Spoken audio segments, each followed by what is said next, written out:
This is the Czech Republic, and this is the Moravian Basin, south of Brno. Why does it matter? Well, because of this. And what is this? This is the Venus of Dolní Věstonice, a ceramic statuette discovered at a Paleolithic site in 1925, at just 4.4 inches tall and 1.7 wide. It was created sometime between 29,000 and 25,000 BC, and it is the oldest known piece of ceramic art in the world. There's a long history of ceramics being used throughout all cultures. In the present day, ceramics are everywhere. You started your morning with ceramics, and they will feature throughout your day. Tableware, The rockets that NASA send up to space. Coffee mug, It's in an iPhone. tiles, It's in paper. water filters, teapot. obviously bricks. Though many of us don't realise it, we live in a ceramic world, just as people have done for thousands of years. Clay, water, fire, the three main ingredients in any ceramic. This is how those first objects were made, and that hasn't changed, or has it?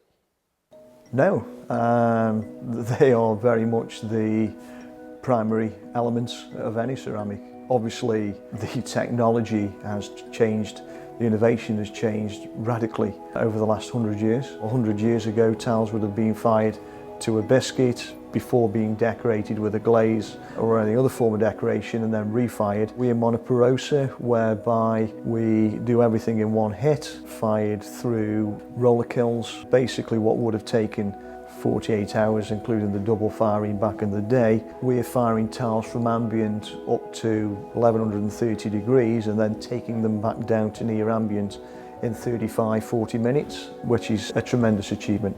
Needless to say, ceramics have come a long way since those first artefacts.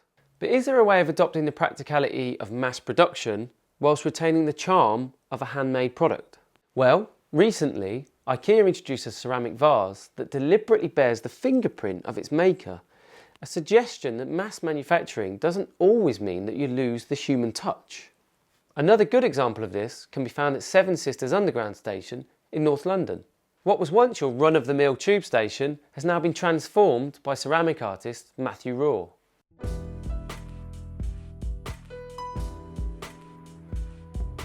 The first thing you remember making was a clay computer. Did you ever anticipate that you might be making a clay piece of this size, a ceramic piece for Art on the Underground? Don't think so, but I think having a permanent piece outside so it can be enjoyed by lots of different people is very attractive. And tiles are on the underground, they're in places where people meet, they've been used throughout the centuries, and to contemporise that research is really interesting. It's a pretty big location, it's a big space. Do you know how many tiles there are on here and who made them all? There are 1,600 tiles in total, and due to the way that we made them, they're all bespoke. In particular, the yellow tiles, when we were making these, you could start to tell who was making what. There was 7 people who made the whole kiosk, and you could start to see some of their personalities or what they were kind of into in the day coming through.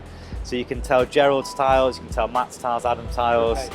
The difference between a normal tile, say, is that we added the stain into the body itself. So that's how you get the marbling effect, that's how you get them more different. So they're as marbled on the back as they are on the front. It's pleasing to see that artists like Matthew Raw are still managing to innovate this ancient process. After learning about this approach, I set out to find more artists with experimental approaches to ceramics. Well, we start with a foam material like this one. We form a shape in the foam, and then from that we can produce ceramic. The way we do that is by treating the foam in a specific way, and we fire it to receive a purely ceramic object. I think it's that we wanted to find our own way of working rather than learning kind of established techniques that a lot of people already know how to do really well.